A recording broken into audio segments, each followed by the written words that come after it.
On November 12th, 2015, I was sitting in my home office fighting to get my clients' envelopes to print properly, while my husband and my kids were together in the next room watching a movie. At the time, I was still working in my previous business, Laura K Design, where I created custom wedding and event invitations and stationery. I was fumbling with the printer and feeling seriously done with it all.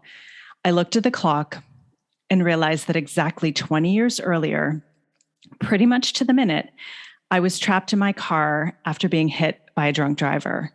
I was again feeling very trapped. And in that moment, I said, this is the last fucking wedding invitation envelope I am ever addressing. And it was. I honored the work I had already booked, but I didn't take another single invitation client after that. I knew I was meant for bigger things and that I wasn't doing what I was meant to be doing. I meant to be having a massive impact on thousands, if not millions of lives, and I couldn't do that with my current business. What came next over the months after that pivotal moment was a deep dive into who I was and how I could have more of an impact. The biggest shift over this time came when the idea was floated about me helping clients with more than design. Things like messaging, building the foundation of their brand and strategy. I was like, no way, that is what other people do. I was just, and I'm using air quotes, a designer. I didn't have any formal brand strategy training. I was challenged around this idea and started asking, well, why couldn't I? I was already doing many of these things for other companies, but just in an unstructured way. I started asking myself a series of questions. Who did I really want to serve? What made me different than others in my space? Well, I'm a great listener, so I had to figure out the right questions to ask. I had to look at what was always missing when I had received design briefs in the past. How could my design background inform this process? I had a knack for distilling things down into a few powerful words, and my intuition allowed me to see when people needed to dig deeper. I needed to be in the room with other entrepreneurs to learn from their industries apart from mine.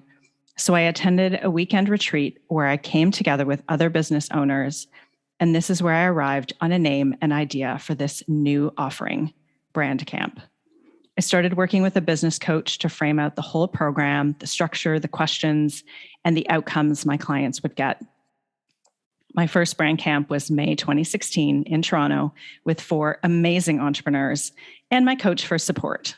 I was so nervous as I was pushing myself way out of my comfort zone and stepping into new shoes, and I was so ready. Brand Camp has only gotten better since that first session over 6 years ago, and I absolutely love every minute I spend with my clients in the process, whether it's in a small group or one-on-one. The deep work we do together provides a transformation most have never seen before. Just like I did 6 years ago, my clients step out of their comfort zone and into some big, beautiful new shoes. I love this. Laura, I just love moments. I love listening to people's stories. It's so different than when we're like being interviewed. Yeah, definitely. And we're like, tell us about yourself, because we talk about the work that we do. But what I really like about this specific story is how like you go one level deeper, and people, I assume, and this is what I used to do when I started, you look at people, you're like, oh, I'm not good enough. Like I could never do that. But those people also had to come to a moment of like courage to say, I want something different. Absolutely. So what was that? Like, I know you talk about that moment for you, but what do you think that thing was that like catapulted you to say, like, fuck this, I'm done. I will never do another wedding invitation again? Well, there's a bit of backstory leading up to that moment. So a few weeks before that pivotal moment, I actually met the man who held my hand and kept me conscious while I was trapped in my car from that very car accident. Wow. So I had a viral Facebook post shared 30,000 times, media, and, shared around the world. And he was located within about 24 hours, somebody I'd searched for 20 years just to say thank you.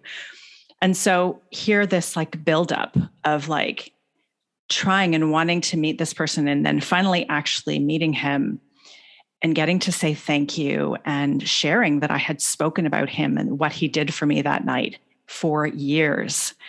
And I wanted him to know how much that meant. And that started it, right? That was like, wow, this big event. And I kind of crashed afterwards. Like I was in like an emotional hangover for a very long time, because I was like, all this buildup, this thing I'd been wanting for so long, and now it's done.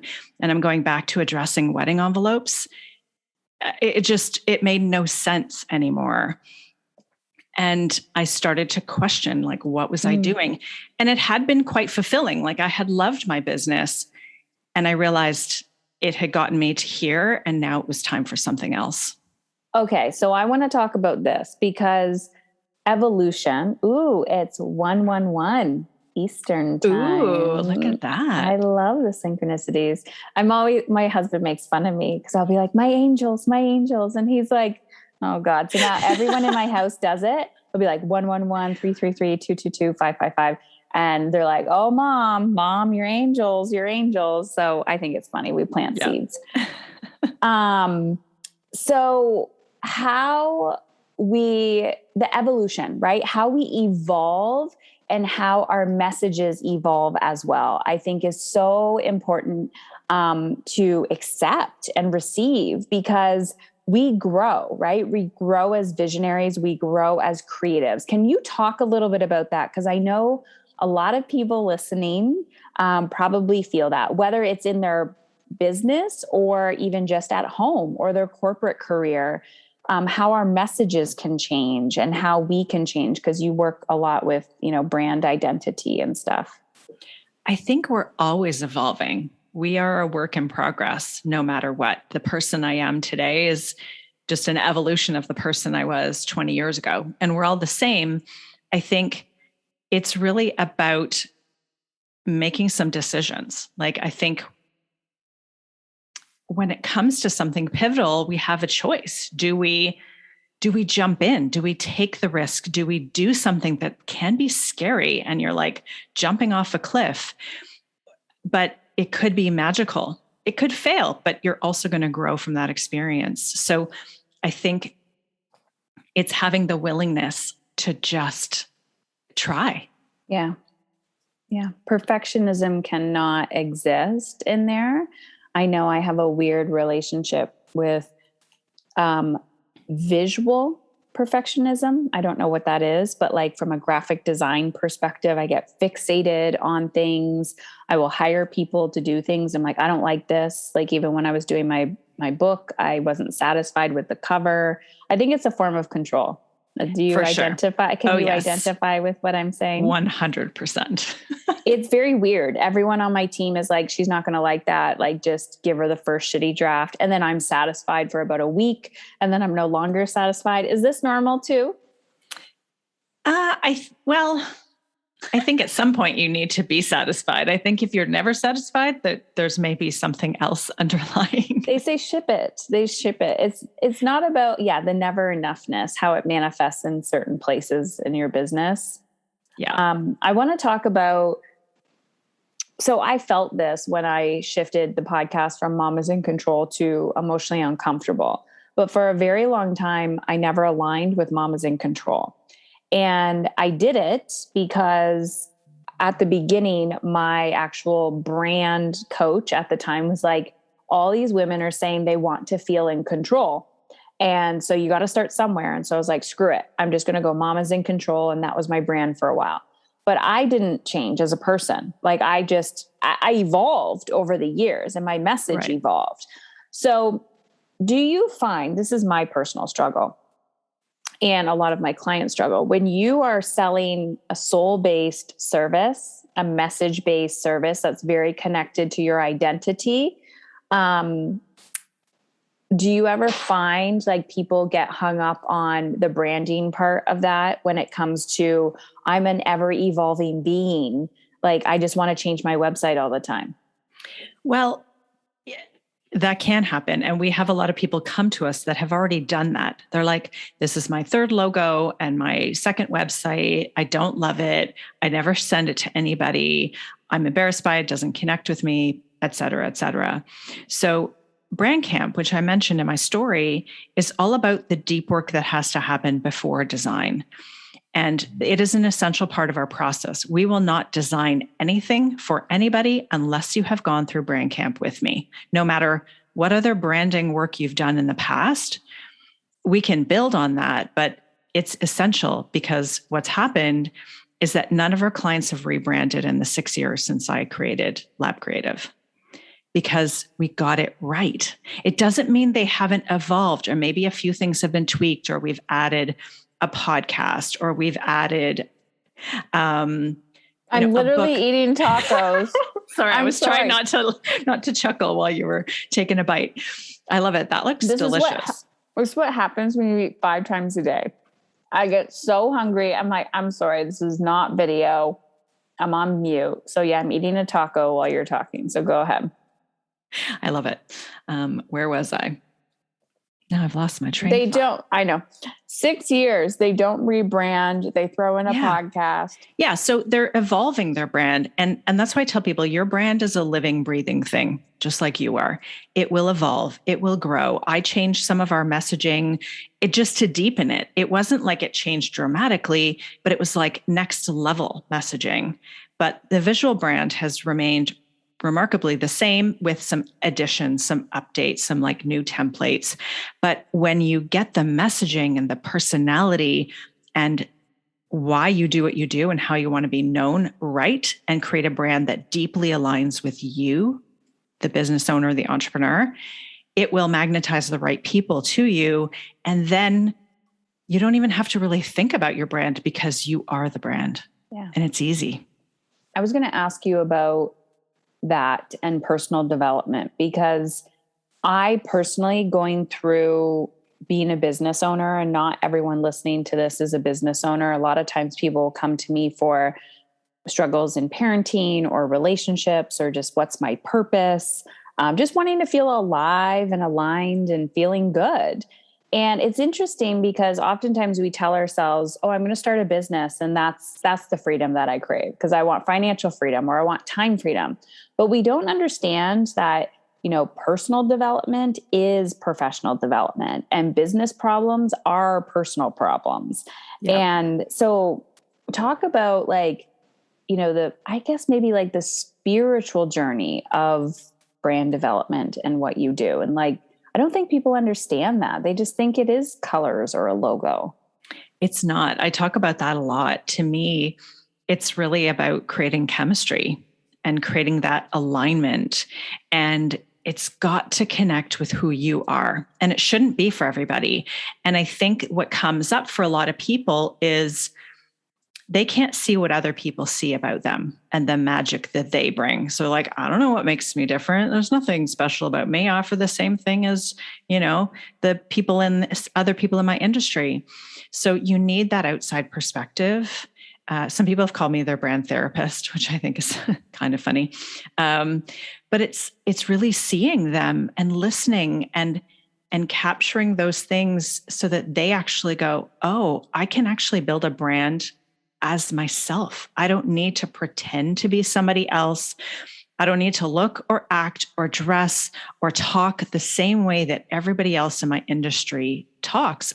In fact, I'm telling them, do it your way. I don't want you to be like any of those people. So yes, I have a formula, I have a process, but I also believe that you need to find your way to do what you're doing. And I can help you figure out how to language it. So even you saying this brings me back to, early stage business, Heather. And I remember I was really focused on the parent-child relationship.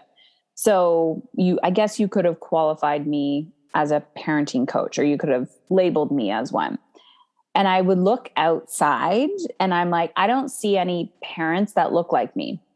And it just, everyone was just, it was like the middle-aged white woman, and now I'm almost middle-aged white woman, but back then I was younger, like I became a parent when I was younger, and I just didn't see myself. I also didn't see the edginess. So I like to throw an F-bomb in there. That's usually not associated with like parent coaching, right? I mix things up. I eat tacos while I'm, doing interviews. Just random shit. I swear I'm inappropriate. I screw shit up, sometimes wildly inappropriate. But I didn't see that. And I remember the shame that I had for wanting to be myself. And the more myself I was, people really found that attractive. So that's when I started my podcast. I was like, put it out there, hit submit, and people were coming to me. And I didn't understand why. I was like, I'm not professional. Can you talk about that? I'm sure you get that a lot. Oh, the professional word. And I've been in that trap myself. I tell the story often that I used to straighten my hair because I thought people would take me more seriously. So I was 27 when I started my first business. So young, blonde. I was like, well, straight hair, I'll look sleeker, I'll look more professional, using air quotes, right? People will take me more seriously. And I did that for a long time. And it was actually at that retreat I mentioned in my story where I straightened my hair for the first 2 days. And on day 3, I came to the event with my hair curly. And everyone was like, whoa, who are you? First of all, you look 10 years younger. So I'm like, okay, one reason as you age to let my hair go curly. But they were like, you're so different. There was just something about the way I showed up differently. And I feel like it sounds so trite, but as women, especially, we try to put ourselves in a box. We're like, I've got to look this way. I want to do all these things. And now I'm so known for my curly hair that even my own kids get scared when they see me with my hair blown out from the hairdressers or something. Like, oh, Mommy, you scared me. Like that literally happened. I scared myself walking by a mirror once because I didn't recognize myself anymore with straight hair. So to me, it's just one of those things where I did it because I thought it would make me look more professional. But my wild curly hair is actually something that makes people see me in a real way and has allowed other women to go, well, if Laura can do it, so can I. Mm. Well, when I met you, you also had pink in your hair. Yeah, still do. It's a bit faded, but yes, it's there. And I'm not kidding. I was like, she's my person. It's almost like a little sign. I was like, she's my person. She's my person. Like this little rebel, or like, I got to be a little bit different. Yeah. What's funny, I defined myself as a quiet rebel, or I did as a teenager. I did a lot of stuff that if my parents knew about, they would probably have a heart attack. So I won't share some of those stories, but needless to say, I was total rebel as a teenager, even into my 20s, but they didn't know about it. So I don't know who I was rebelling against. I was just a quiet rebel. That's a sneaky one. I was a sneaky rebel. I got my belly button pierced. I got my nose pierced. I got my first tattoo, which my parents didn't even know about ever. At 17, I was, like all the things. Wow. I feel like we could have been friends. I played the electric guitar that they knew about, obviously, but I liked long-haired guys who played guitars. I was like, guys in bands. That was totally my jam. And, but I was this quiet rebel, and people see me now and they have this perception of this like polished woman and, oh, you've got it all together. And I'm like, I like to swear too, Heather. I doing all kinds of things in my life and my business that are challenging the status quo, and society constantly wants to put you in a box. Yeah. I think the older we get too, like ego, and then you put titles on top of it, like motherhood, or like all of these other things and then the shoulds just get louder and louder and louder of who you think you should be. And then you kind of get more disconnected from your true authentic self, which is why I think people really struggle in their messaging, because I've seen this. So every time we're up leveling, or every time I'm like, that's not it. So when I went from mastery, so I have my mastery program, my mastery business program, I'm like, I do not want to become a business coach because I think all these people online just slap the label business coach. They've never owned a business before. And they're like, I'm going to help you make $1 million. And I was like, you've never made a fucking $1 million in your life. So the only reason I had some shit I had to deal around that, but the only reason why I started Mastery Business was because the skills that I was teaching inside of Mastery, women were bringing that to business, right? The relationship shit, the confidence, the disconnect, the let's suffer and struggle and be poor. And I was like, no, you need to receive abundance in order to do that. So every time you up level, for me personally, and I'm curious your thoughts, if you don't have a deep connection or authentic relationship with your intuition, that shit comes up in your brand. Like, you all of a sudden, you're like, I'm going to do this, squirrel, and you turn left. And now you're like, what the heck? You were so passionate about doing this. And now you're knitting cat sweaters. Like, where did that come from? All because you saw somebody have a Facebook ad that said, knit cat sweaters on the weekend and you'll be a millionaire by the summer. It's ridiculous. So I'm curious, like, what you've witnessed when it comes to messaging, that authentic, like, connected to self. Yeah, when you're connected to yourself, and this is really the work that I do, and one of the pieces is, why do you do what you do? People talk about like having your why. Well, we actually craft that together. And I'm like, this is this is the measuring stick against everything that you want to do in your business. In fact, the whole brand foundation, but like every opportunity, every client, every new program you think about creating, does it get you closer to your goal and why you started this business, or further?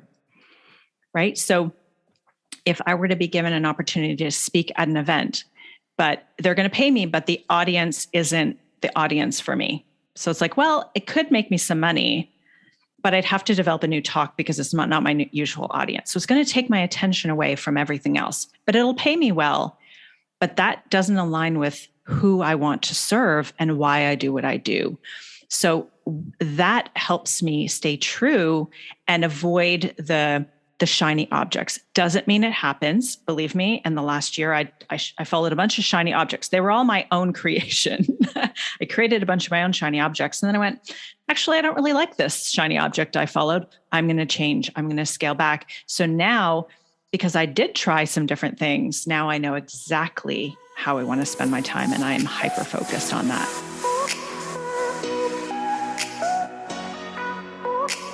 Hey, I'm stopping today's podcast midway to let you know of an amazing opportunity I have coming up. It's called our Virtual Business Retreat. This is something that I created in the middle of COVID when everyone was complaining about not having the time and capacity to work on their next level vision within their business. My clients love it, and so I want to offer it to you. So head on over to heatherchauvin.com/retreat. This is a magical experience that attracts therapists, lawyers, brick and mortar businesses, holistic nutritionists, coaches, consultants, interior designers, artists, and photographers. All women who want to feel alive while growing their businesses and raising their children. This weekend is about connection, leadership, reflecting, and reviewing what's working and what's not working in your business. And we also have a 30-day implementation challenge so you can get the continued support and get quicker results. So again, all you have to do is head on over to heatherchauvin.com/retreat. This happens on April 22nd to the 24th. So hurry up, fill out the form, and we look forward to seeing you there on the inside. Yeah. And we need shiny objects. I'm always telling and I think that's what you're saying too is, one, I think it's appropriate to say everyone gets shiny objects. Sometimes we veer off our own path, but I think it's knowing the contrast. You're like, not this, doesn't feel aligned, but we need to experience that. That's whole like the fear of failure. Yeah. It's not about doing things and beating a dead horse or beating your face against the wall. Is this resistance or is this just not aligned? Yeah. And I get that question a lot, and I'm sure you may or may not as well, but how, for you personally in your business, how do you know if something is resistance or in your personal life versus something is not aligned? That's a very good question. I'm not even sure I have an answer for that. I just needed you to ponder while I took another bite of my tacos. Amazing. I think for me, I've finally allowed myself to listen to myself. I was a very intuitive, empathetic kid to the point where I had insomnia, and it was just, I took on the weight of the world and everyone's problems, which actually makes me really good at what I do now because I really see people. But I hid that side of me and I really didn't allow myself to use my own intuition. So I would do things because I thought that was what was right or what other people wanted. I've been a perpetual people pleaser my whole life. And in the last few years, I've done so much work on myself. Talk about self-development, like the experiences, the people I've worked with, the internal, who is Laura and how does she show up? That's why now at 45, I'm more connected to myself and who I am than I ever have been. I'm coming off of a retreat high because we taught a leadership retreat in Tulum. But this is what I often hear as people, I'm like, what do you want? Well, I want to go here and I want strategic strategy for XYZ, blah, blah, blah. But in reality, I personally think when you are a business owner, doing personal development should be your number one business strategy. That literally has nothing to do with business. Yes, you need the branding stuff. Yes, you need, your messaging, all of that. But if you are not doing personal development on top of that, I personally do not see how people thrive and grow in their business. Yeah. And I would say I only really started on that journey about 5 years ago. Mm-hmm. So it was newer to me. I had always, what I've come to realize is I used much more masculine energy in running my business because I was like modeling it, like got to be powerful, got to be strong. So I realized I was running it from much more of that masculine energy place. And it was never enough. Yeah. And I remember about 5 years ago, somebody said to me, Laura, when will it be enough? When will you feel like you've hit that, you've achieved it, whatever it is? I was like, oh my God. Like it was just, it wrecked me. And that was the start of the journey that I've been on and will continue to be on because that is so important. And you said it's not about business, but it is because when I do this work, I get better at what I do. I get more focused. I get more confident. I attract better clients. That's really key. And that can't be, I went on a trip to Greenland last year for 7 days with a group of entrepreneurs. We didn't talk about business. This was not strategy. This was personal development. And yet it was so pivotal for me in my life and in my business. I didn't know it at the time, but everything we do is relevant to our business and our personal life because they're interwoven. We're serving, we're leaders. And I tell people all the time, women are like, I don't identify as a leader. Like, listen, business or no business, most of the people that are listening to me are mothers. They're caregivers, they're nurturers. You are leading the next generation. Yep. So I think in business, sometimes we're more motivated to do personal development work because we can see how it's showing up in our business and we're like, shit, I need to make money. Yeah. But if you don't have a business and you're like, I hate my job, blah, blah, blah. It's like, you got to fucking move your ass. You got to do the deep inner work. So there was something I wrote down when you were telling your story. It was a statement of why can't I? Like, why couldn't I? Who do I really want to serve? What's missing? Like you started asking yourself these questions, which I think are like open-ended, like growth questions. It's so easy to get stuck in the, I can't. And when I hear people say, well, I don't know where to find my clients, or I don't know this, right? I'm like, what would you say to your best friend? So what do you say to people when they're just so stuck in the like, I don't know how I'm special. Like everyone else is doing this. There's a whole bunch of other people out there. Where do you get started with them? Oh my gosh, there's so many things. So one is there's enough for everybody, right? Like there's the right clients are right for you. Repeat that again. There's how many people on the planet? Yeah, billions. I don't know the exact number, right? There's enough business for everybody. If I looked around and thought, oh my God, there are so many other branding and design firms, like why bother? Why should I even start? Right. And yet I hear the feedback I get from people and the deep connection and the testimonials, how I've changed their life and helped them feel more connected to who they are and how they're running their business. If I had allowed that voice saying, why bother? Like, who are you? What's different about you? You're never going to make a name for yourself because there's so many other people doing this. Then I wouldn't have been able to serve the people that I have so far and will in the future. So I think I use a lot of my own personal stories. I've been an entrepreneur for 18 years. I have a lot of stories. So I usually start there. I love that. Let's talk about, I want to go back to your car accident. Okay. This has nothing to, well, I'm sure it does have something to do with the conversation that we're having. How do you, because I know you and I kind of connected on that level. I don't want to call it near-death experience, but maybe that's what we identify it as. How did that change you as a person? Profoundly. I've written about it a lot. There's a lot of things I've integrated into my blog. I've shared stories. I did a photo shoot of my scars and shared that. And so for me, when I divide my life into like before accident Laura and after accident Laura. So actually I'm only 26, according to the birth year. Yeah, I was gonna say that's a nice way to look at your age.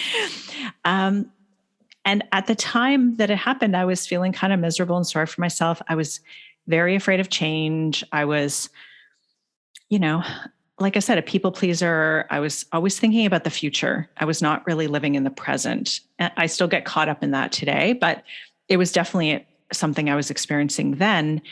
And after almost dying and spending 2 years recovering from this accident, I thought, like, life is too short. Like, I am here. I need to live.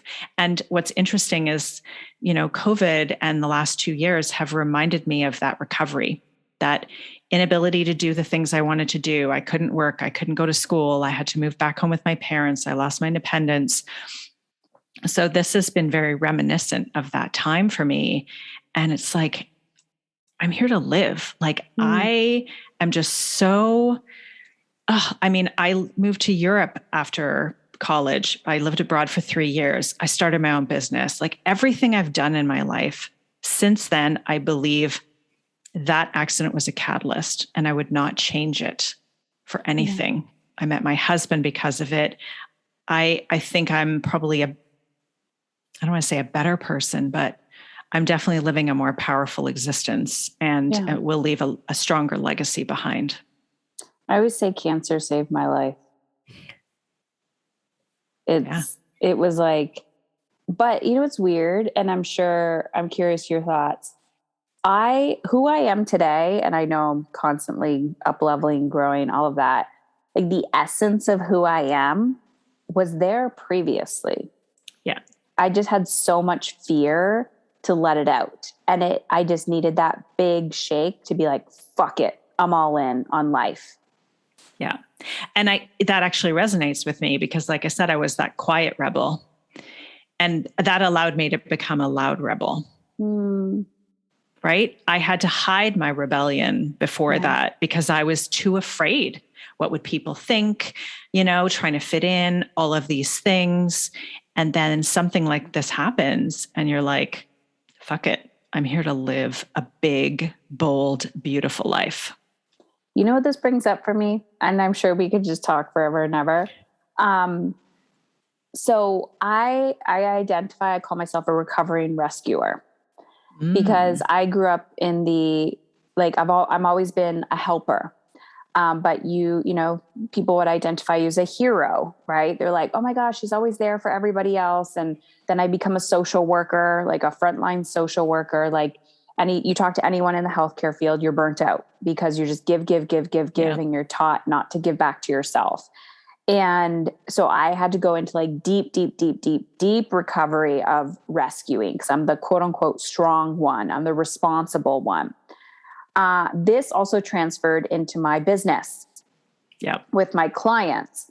And what you just said, so I'm big on this now, which is when you're in recovery of becoming anything, you could be recovering from, we hear recovery from the traditional sense of addiction, but I think we're all in recovery from something. We're all addicted to something. It could be toxic thoughts. It could be sleeping. I used to want to sleep all the time. That was my go-to, just hide. But this, for the whole theme of emotionally uncomfortable, is letting our clients and children and partners and every human that we're in energetic connection with feel the contrast of their pain, meaning not taking their pain away. So going back to the story that you were talking about, your accident, if for some reason, and I'm sure you've had experiences where people just wanted to take your pain away while you were in recovery, but you had to get to the moment where you just felt it fully and nobody was rescuing you in that moment. You were like, I'm done. I am done. I am so fucking done, which is why we can't rescue our children. We can't rescue our partners. We can't rescue our clients. They have to, you're like, here, I'll guide you, but you got to do the work, and they have to feel the contrast. So I'm curious if that brings up anything for you.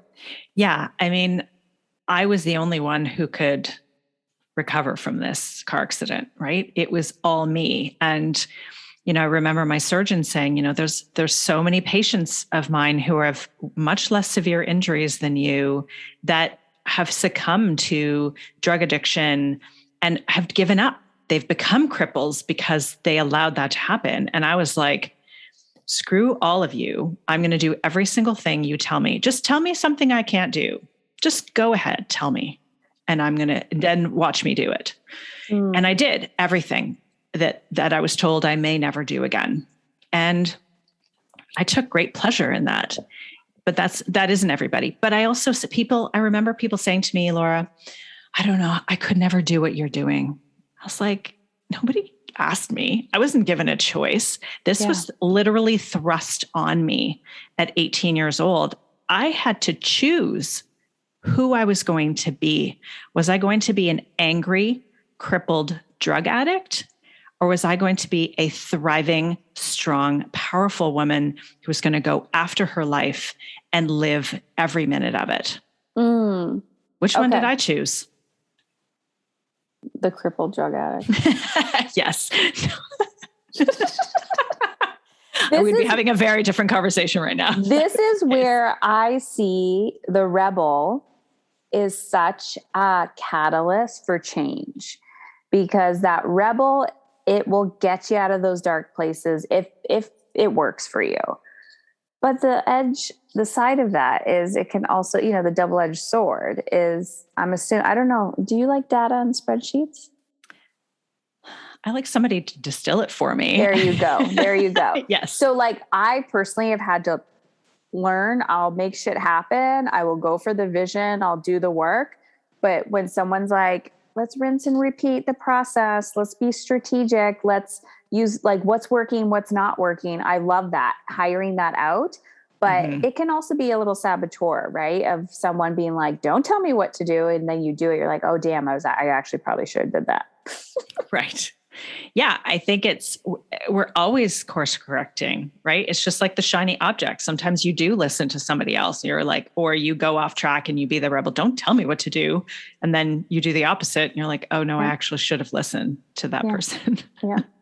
So let's go back. Let's make it full circle and then we'll wrap it up. When it comes to business, you talk about the persistence. So I can definitely feel that, where it's like you're backed into a corner. You're like, I made the choice to become this person. Every single day, I had to choose to get up. I had to choose to get out of bed. I had to choose to do my PT. I had to choose a higher feeling thought. I had to choose, how can I not be so angry? I personally feel like people call it grit, persistence, focus, intention. Like you didn't get an out. You were like, the only way out is through if I like, quote unquote, don't implement these habits, and I'm sure you weren't thinking about habits back then, but if I don't implement this habit and become this type of person, I'm dead. I'm an addict. I'm in bed. I'm not going anywhere. In business, you have to have the same kind of perseverance, but yet people's life is not on the line until they're like, fuck, I need to make money. And so what do you say to those people that are just in that rut? Or I'm like, guys, like you need to I always tell them, you need to put yourself in emotionally uncomfortable situations in order to up level in your business. What do you see? Yeah. I mean, you just said something. They are like, their life is on the line, not in the same way that mine was, or yours was, but our life is on the line every day. What are you willing to trade your life for every day? So, every morning I start my day and I write down, what am I dying for today? Oh, damn. Every day. And I have words that to me, words that to me are my deepest desires. They're not values so much, but I literally have 8 words that every day, at least one, if not more of those words has to be something I'm dying for that day. Because so what do you literally mean by dying for? You could take it each way you want, right? There's literally every day we're dying. We're getting closer to the end, whenever that might be, right? Or it's what am I dying? What is it that's I'm just dying to do today? But also, what is worth dying for today? How am I trading my life? How am I trading my life? And when you think about it that way, it just shifts you away from being the taskmaster. I just listened to that podcast you did, or all of those things that the checklists and the things, the to-do lists, and really stepping into, how do I want to show up today? So it helps me show up differently. If I'm connecting with people, I show up fully. If I'm having fun or adventure, I'm all in on those things. So it just helps you reframe each and every day. I love that. And your dog agrees. My dog, Steve, his name's Steve, and it just barks randomly. So anyways, we got Steve, we got tacos. Laura, this has been an amazing conversation. I know we can go on, and you are going to be at our next virtual business retreat. Yes. You're going to be talking about messaging, correct? Yes. Okay. So anyone who's listening to this, it is April 22nd to the 24th. You can go to Heather Chauvin, CHAUVIN.com/retreat. And you can join us just for the retreat weekend. All you have to do is fill out kind of the application and put in your payment information. And then we get back to you. We want to know where you are in your business. But Laura, where can people get more of you? Yeah. So labcreative.ca is our website. If you want to find us on social, our handle is Lab Creative Inc. across all channels. So whichever one you prefer. I'm most active on Instagram and also my personal LinkedIn. So those are probably the best places to find me. Awesome. And your book, what is your book called? Brand Chemistry, How to Attract the Right Clients and Keep Them. And that's on Amazon. Yeah, on Amazon. Laura, thank you so much. You are a woman with soul. I love you deeply, and I'm so excited to continue our relationship. Me too. Thanks, Heather.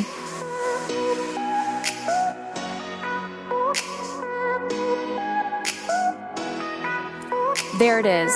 You just listened to the Emotionally Uncomfortable podcast. If you want to take this conversation to the next level, head on over to our private Facebook group community, heatherchauvin.com/Facebook. My last name is spelled CHAUVIN. That's heatherchauvin.com/Facebook. Also, if you are a huge fan of this show, please rate and review it on iTunes.